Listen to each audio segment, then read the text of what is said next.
വട്ട ചർച്ചകൾക്ക് ശേഷം തിരക്കിട്ട ചർച്ചകൾക്ക് ശേഷം ഇപ്പോൾ കന്റോൺമെന്റ് ഹൗസിലേക്ക് എത്തുകയാണ് വി.ഡി. സതീശൻ. KPCC ആസ്ഥാനത്തെ ചർച്ചകൾക്ക് ശേഷം മന്ത്രിസഭാ രൂപീകരണ ചർച്ചകൾക്ക് ശേഷം ഇപ്പോൾ കന്റോൺമെന്റ് ഹൗസിലേക്ക് എത്തുകയാണ്. ഏറ്റവും ഒടുവിൽ നടന്ന ചർച്ച അത് കേരള കോൺഗ്രസ് ജോസഫ് വിഭാഗവുമായി ബന്ധപ്പെട്ടായിരുന്നു. അതിന് തൊട്ടു മുൻപ് കോൺഗ്രസ് മന്ത്രിമാരുമായി ബന്ധപ്പെട്ട ചർച്ചകൾ നടക്കുകയായിരുന്നു. ഇപ്പോൾ കന്റോൺമെന്റ് ഹൗസിലേക്ക് തിരികെ എത്തുകയാണ്. തിരക്കിട്ട ചർച്ചകൾക്ക് ശേഷം നിയുക്ത മുഖ്യമന്ത്രി വി.ഡി. സതീശൻ കന്റോൺമെന്റ് ഹൗസിലേക്ക് എത്തുകയാണ്.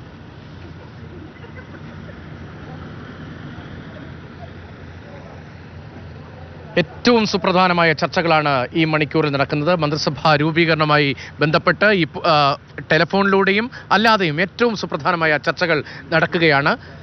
KPCC ആസ്ഥാനത്ത് സണ്ണി ജോസഫും ദീപാദാസ് മുൻഷിയും ഉൾപ്പെടെ പങ്കെടുത്ത ചർച്ചകൾക്ക് ശേഷമാണ് ഇപ്പോൾ കന്റോൺമെന്റ് ഹൗസിലേക്ക് അദ്ദേഹം എത്തിയത്.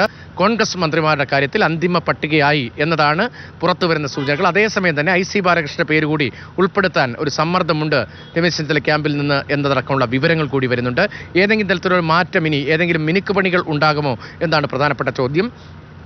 അതേസമയം വകുപ്പ് വിഭജനവുമായി ബന്ധപ്പെട്ട് പ്രധാനപ്പെട്ട സീനിയർ മന്ത്രിമാരാകുന്ന സീനിയേഴ്സിൻ്റെ കാര്യത്തിൽ നേരത്തെ തന്നെ ഒരു ധാരണയിലേക്ക് എത്തിയിട്ടുണ്ട്. പ്രധാനപ്പെട്ട ആളുകളുടെ കാര്യത്തിൽ ധാരണയിലേക്ക് എത്തിയിട്ടുണ്ട്. മറ്റു വകുപ്പുകളിൽ കേരള കോൺഗ്രസ് ഉൾപ്പെടെയുള്ളവരുടെ വകുപ്പുകളുടെ കാര്യത്തിൽ അന്തിമ തീരുമാനമായതിനു ശേഷമായിരിക്കും ഒരു തീരുമാനത്തിലേക്ക് എത്തുക.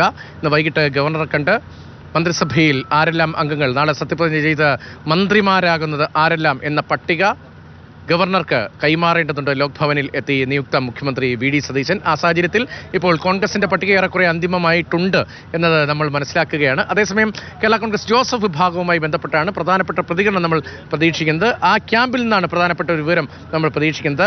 കോൺഗ്രസ് മുന്നോട്ട് വച്ച നിർദ്ദേശം കേരള കോൺഗ്രസ് ജോസഫ് വിഭാഗം അംഗീകരിച്ചിട്ടുണ്ടോ അതോ മറ്റെന്തെങ്കിലും തരത്തിലുള്ള ചർച്ചകൾക്ക് വീണ്ടും സാധ്യതയുണ്ടോ?